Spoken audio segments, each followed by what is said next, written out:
జై శ్రీరామ్. మిత్రులారా, మీరు ఈ మధ్య చూసింటారు, మహిళల్లో చాలామంది విద్యాధికులు అంటే చాలామంది విద్యావంతులు అయిపోయినారు. అంటే వాళ్ళు ఎక్కువగా డబ్బులు సంపాదిస్తున్నారు, కుటుంబాన్ని పోషిస్తున్నారు. మరి ఏంటి వాళ్ళకు వచ్చిన సమస్య ఏంటి అంటే, ఎక్కువగా వార్తల్లో మీరు చూసే ఉంటారు, వాళ్ళు నైతికంగా ఎక్కువ నిలబడడం లేదు. అంటే మోరల్ వాల్యూస్ అనేది వాళ్ళకు తగ్గిపోయినాయి. విద్యావంతులైన మహిళలు భర్తతో సమానంగా లేకపోతే భర్త కన్నా ఎక్కువ కూడా సంపాదిస్తున్నారు. కానీ వాళ్ళకేంటంటే ఎమోషనల్ ఇంటెలిజెన్స్ అంటే వాళ్ళకు ఉండే కోరికలు, వాళ్ళకు ఉండే మానసిక ఉద్రేకము వాళ్ళు కంట్రోల్ చేసుకోలేకుండా పోతున్నారు. అంటే ఎక్కువగా ఈ మధ్య చూశారు కదా, అక్రమ సంబంధాలు, హత్యలు చేయించడము. ఏంటంటే దానికి ఒక హద్దు అనేది లేకుండా పోయింది. వాళ్ళు ప్రేమ కోసం అని చెప్పేసి భర్తను చంపడం, తల్లిదండ్రులను చంపడం, తోడబుట్టిన వాళ్ళను చంపడం, ఇలా చేసుకుంటూ పోతున్నారు. తర్వాత ఏమవుతుంది అనేది వాళ్ళకు అర్థం కావడం లేదు. చట్టం ఊరుకుంటుందా? వాళ్ళని వెంటనే అరెస్ట్ చేసి లోపల జైల్లో వేస్తారు. తర్వాత వాళ్ళకి 20 సంవత్సరాలు 30 సంవత్సరాలు జైలు శిక్ష కూడా రావచ్చు. మరి అవన్నీ జరిగిన తర్వాత వాళ్ళ జీవితం ఏమవుతుంది? వృధా అయిపోతుంది. అట్లనే చాలామంది అన్నమాట. ఇంకొకరైతే హత్యలు చేయకపోయినా కూడా తల్లిదండ్రుల మాటను కాదని ఎవరినో పెళ్లి చేసుకుంటారు. డబ్బులు బాగా ఉన్నాయి, ఈయనకు కోట్ల ఆస్తి ఉంది అని. మరి తర్వాత ఏం జరుగుతుంది? వాళ్ళకి ఏమైనా పిల్లలు లేరనుకోండి, వెంటనే అక్కడ విడాకులు ఇచ్చేస్తారు. విడాకులు ఇచ్చేసి మళ్ళీ తర్వాత ఎవరినో చాలా ముసలి వాడిని పెళ్లి చేసుకుంటారు. దాంతో ఏమవుతుంది? సంతానం అనేది కలగకపోగా వాళ్ళ జీవితం అంతా కూడా అలాగే ఉంటుంది. డబ్బులన్నీ ఉంటాయన్నమాట. ఇలా చెప్పుకుంటూ పోతే చాలామంది ఉన్నారు. ఇప్పుడు రేఖ అని సినిమా నటి కానీ, జయప్రద కానీ, ఇంకా ఊర్మిళ కానీ ఎంతోమంది ఉన్నారన్నమాట. వీళ్ళంతా ఏంటంటే కన్నా ఎక్కువ డబ్బులు ఉన్నాయని చెప్పేసి పక్క మతం వాళ్ళని కానీ, లేకంటే పక్కగా వేరే కులం వాళ్ళని కానీ ఇట్లా పెళ్లి చేసుకున్నారు. కానీ వాళ్ళు ఏమైనా సాధించారంటే ఏమీ లేదనమాట. చాలా వరకు నిరుత్సాహంతో బతకాల్సి వస్తుంది చివరకు. అంటే వాళ్ళకి ఎటువంటి వాళ్ళు ఉంటారు స్నేహితులు అంటే, అటువంటి వాళ్ళే స్నేహితులు ఉంటారనమాట. అంటే వీళ్ళకి ఎంత వృధా అయిపోయిందో జీవితము, అంతకన్నా వృధా అయిన వాళ్ళే వీళ్ళ చుట్టూ ఉంటారు, పొగుడుతుంటారు అన్నమాట. వీళ్ళది చూడండి ఎట్లా ఉంటుందో. మహిళలు విద్యావంతులైనారు, డబ్బులు ఉన్నాయి కదా, నైతికంగా కూడా వీళ్ళు ఎదగాలి. కానీ ఆ విధంగా కాదన్నమాట. డేరింగ్, మా జీవితాన్ని ఇతరులు చూడాలి, మా ఫోటోలు ఇతరులు చూడాలి, మా వీడియోలు ఇతరులు చూడాలని ఏంటో పిచ్చి పనులన్నీ చేస్తున్నారు అనమాట. సెన్సేషన్ క్రియేట్ చేయాలి అంటే ఎక్కువ మంది మా జీవితాన్ని చదవాలి, చూడాలి, వినాలి అని ఈ విధంగా అనుకుంటున్నారు. చివరికి ఏమవుతుంది? జీవితం అంతా కూడా వృధా అయిపోయింది. అటువంటి మహిళల గురించే నేను చెప్తాను. ఎందుకు మనకు సెన్సేషన్ లైఫ్ కావాలి? ఎంతో ఉత్సాహవంతమైన జీవితం గడపాల్సిన వీళ్ళు, ఎంతో ఆనందంగా జీవితం గడపాల్సిన వీళ్ళు నిరుత్సాహంగా ఎందుకు గడుపుతున్నారంటే ఇదే అన్నమాట.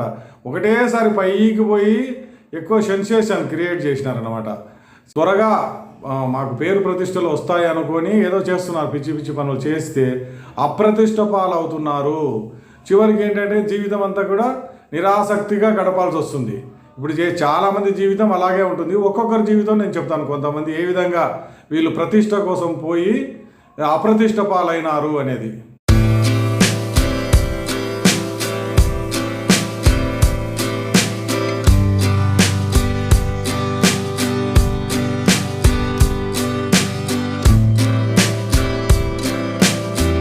ముందుగా నేను ప్రేమించిన వాడి కోసం అంటే ఇష్టపడిన వాడి కోసం మహిళలు ఎవరిని చంపారు? చూడండి, భర్తనే చంపేశారు. అంటే పెళ్ళైన తర్వాత కూడా ఇంకా ప్రేమిస్తున్నాం వేరే వాళ్ళను. అంటే వీళ్ళేమో ప్రేమించి పెళ్లి చేసుకున్న వాళ్ళే, తర్వాత ఇంకొకరిని ప్రేమించాము అందుకోసమని ఇప్పుడు పెళ్లి చేసుకున్న భర్తను చంపేయడం. ఇలా చేసిన వాళ్ళు కొంతమంది. తర్వాత తల్లిదండ్రులను పిల్లలను చంపిన వాళ్ళు కొంతమంది. తర్వాత ఏంటి? వాళ్ళే ప్రేమించిన వాడి కోసం పోయి వాళ్ళే బలైపోయిన వాళ్ళు కొంతమంది అన్నమాట. ముందుగా మనకు తెలుసు కదా, ఈ స్వాతి, నాగర్ కర్నూలు స్వాతి, ఆయన సుధాకర్ రెడ్డి అనే ఆయన్ను చంపేసింది, భర్తను చంపేసి ఇప్పుడు జైల్లో ఉంది అనమాట. బెయిల్ కోసం చాలా సంవత్సరాలు కష్టపడ్డారు ఎవరో, అదే సంఘ సేవకులు. బెయిల్ వచ్చిన తర్వాత కొద్ది రోజులు కోర్టుకు పోలేదు. తర్వాత కోర్టుకు పోకుంటే మళ్ళీ జైలుకి పంపించేశారు. చాలా ఉపాయంగా భర్తను చంపి ఆ స్థానంలో తన ప్రియుణ్ణి పెట్టి యాసిడ్ దాడి చేసిందని నాటకం ఆడింది అనమాట. ఇప్పుడు జైల్లో ఉంది అన్నమాట. తర్వాత ఇంకా శివజ్యోతి లేకుంటే శివాని ఎక్కడ? విశాఖపట్నం రమేష్ అనే కానిస్టేబుల్ను ప్రియుని పిలిపించి దిండుతో చంపేసి తర్వాత నాటకం ఆడేసింది, ఆయనకి గుండెపోటు వచ్చి చనిపోయినాడని. పోలీసులు మొత్తము ఎంక్వైరీ చేశారు. ఎంక్వైరీ చేస్తే ఈమె చంపినట్టు తెలిసింది అన్నమాట. శివాని లేక శివజ్యోతి. ఇంకా చాలా ఇట్లా చెప్పుకుంటూ పోతే చాలా మంది ఉన్నారనమాట. ఇప్పుడు కోరుట్లలో చాలా సెన్సేషన్ కేసు ఏంటంటే, ఎవరినో ఉమర్ అనే ఆయన ప్రేమించింది అని చెప్పేసి చందన అనే అమ్మాయి, అంటే ఆమెకి చదువు సంధ్య ఏమీ లేదన్నట్టు, పేరుకు మాత్రం నేను ఇంజనీరింగ్ చదువుతున్నానని చెప్పింది, ఫెయిల్ అయిపోయింది. 3వ సంవత్సరము 4వ సంవత్సరము అసలు చదవనే లేదు. ఏంటంటే ఇట్లా తిరుగుళ్ళు, ఆ తిరుగుళ్ళలో ఎవడో పరిచయం అయినాడు, ఇదే అన్నమాట. వాళ్ళ అక్కను చంపేసింది, ఇంట్లో బంగారు డబ్బులు అని మొత్తం ఎత్తుకెళ్ళింది. పోలీసులు పట్టుకున్నారు, ఇప్పుడు జైల్లో ఉంది. మరి బెయిల్ ఇచ్చారో లేదో అనేది తెలియదు అన్నమాట. మధ్యప్రదేశ్లోని ఇండోర్లో సోనం రఘువంశీ, రాజా రఘువంశీ భార్యాభర్తలు, అంటే కొత్తగా పెళ్ళయింది, నెల రోజుల లోపలనే చంపేసింది అన్నమాట. భర్తను రాజా రఘువంశీని ఎవరినో కుష్వాహా అనేవాడిని ఎవరినో పిలిపించేసి వాడిని ప్రేమించినానని చెప్పేసి మేఘాలయ పోయినప్పుడు అక్కడ భర్తను చంపించేశారు. ఉత్తరప్రదేశ్లోని మీరట్లో ముస్కాన్ రస్తోగి అనే మహిళ, అంటే కూతురు ఉంది, తర్వాత భర్త కూడా ఉన్నాడు. భర్త నేవీలో పనిచేస్తాడు. ఆవిడకేంటి ఎవరినో ప్రేమించినారు, ముస్లిం యువకుడిని ప్రేమించినారని చెప్పేసి భర్తను చంపి శవాన్ని డ్రమ్ములో పెట్టి ఆ శవం పైన సిమెంట్ అంతా పోసి సీల్ చేసేసినారు.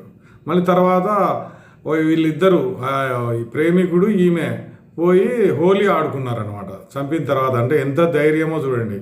అంటే వీళ్ళేంటి చదువుకున్నారు, డబ్బులు ఉన్నాయి, తెలివి ఉంది, కానీ చెడు మార్గంలో పోయినారు. ఇప్పుడు నాగర్ కర్నూలు స్వాతి హాయిగా భర్తతో ఉండొచ్చు, కానీ పక్క చూపులు అన్నమాట. ఈమె విశాఖపట్నం ఆవిడ అంతే. చాలామంది ఇట్లనే చేస్తున్నారు అనమాట. భర్తను చంపడము, జైలుకి పోయి కూర్చోవడం, పిల్లలను అనాథాలు చేయడము. ఏమి తెలివిది? ఏమైనా సాధించారా వీళ్ళు? ఏదో మేము చంపి తప్పించుకుందామని అనుకున్నారు, కానీ జైల్లో మగ్గిపోతున్నారు. 20-30 సంవత్సరాల తర్వాత, అంటే వాళ్ళకి 60 సంవత్సరాల తర్వాత ఒకవేళ విడుదలైనా ఏం చేయగలరు? కాళ్ళు చేతులు ఆడవు, నడవలేరు, ఏ పని చేయలేరు, ప్రజలంతా కూడా అసహించుకుంటారు. చుట్టాలనే వాళ్ళు అసలు ఎక్కడున్నారో కూడా వీళ్ళకి తెలియదు. ఆ విధంగా అయిపోయింది వీళ్ళ జీవితం.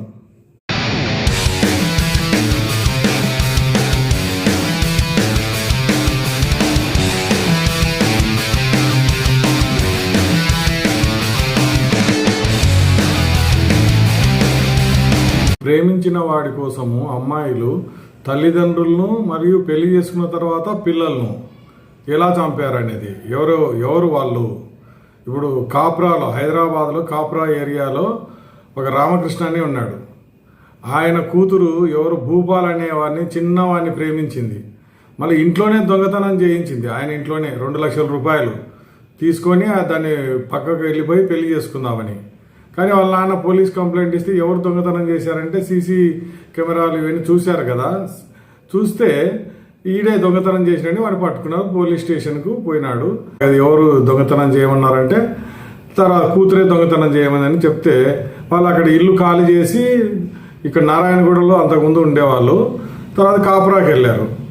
కాపురాలో కూడా అట్లనే అమ్మాయి ఏంటి ప్రేమించిన వాడిని పెళ్లి చేసుకోవాలా, లేచిపోవాలి అనుకుని ఏం చేసి ప్లాన్ వేసి వాళ్ళ నాన్న అడ్డున్నాడని చెప్పి విషం కలిపి కూరలో చంపేసింది.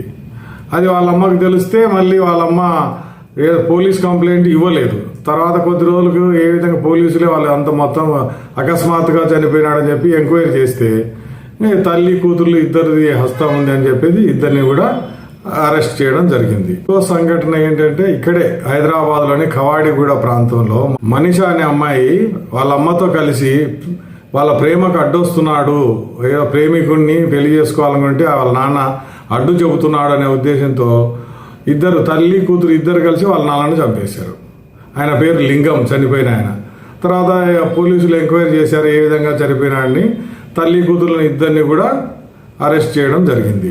తర్వాత సంగారెడ్డి దగ్గర అమీన్పూర్లో మీకు తెలిసే ఉంటుంది, రజిత అనే అమ్మాయి 3 పిల్లలు పుట్టిన తర్వాత ఎప్పుడో 10వ తరగతిలో ప్రేమించిన వాడిని పెళ్లి చేసుకోవాలి అని అనుకున్నాయంట.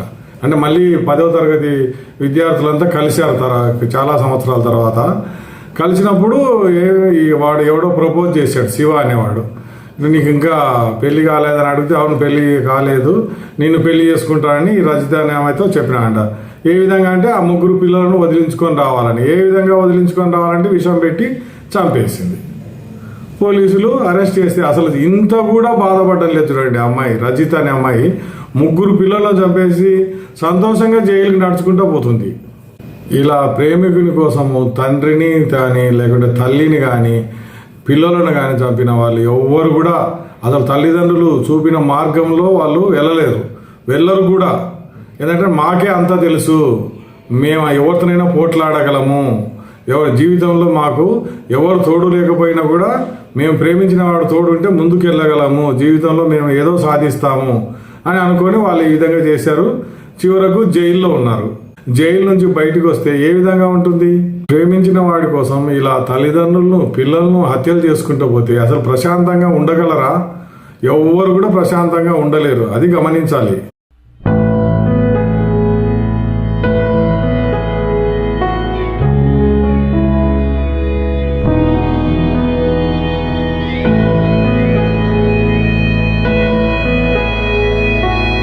నాకు తెలిసినంత వరకు ప్రతి తండ్రికి తన కూతురు మీద ఎంతో గొప్ప ఆశలు ఉంటాయన్నమాట. తనకన్నా ఎక్కువ చదవాలని, తనకన్నా ఎక్కువ ఉద్యోగం చేయాలని, ఎక్కువగా పేరు ప్రతిష్టలు తెచ్చుకోవాలని, మంచి వాళ్ళకిచ్చి పెళ్లి చేయాలని, తర్వాత ఇంకా మనోళ్ళు మనవరాళ్ళతో ఆడుకోవాలని, ఇట్లా ఆశ చాలామంది తల్లిదండ్రులకు ఉంటుంది అనమాట. అంటే ముఖ్యంగా తండ్రికి తన కూతుర్ని ఎంతో పెద్దగా చేయాలని ఆశ పెట్టుకుంటాడు.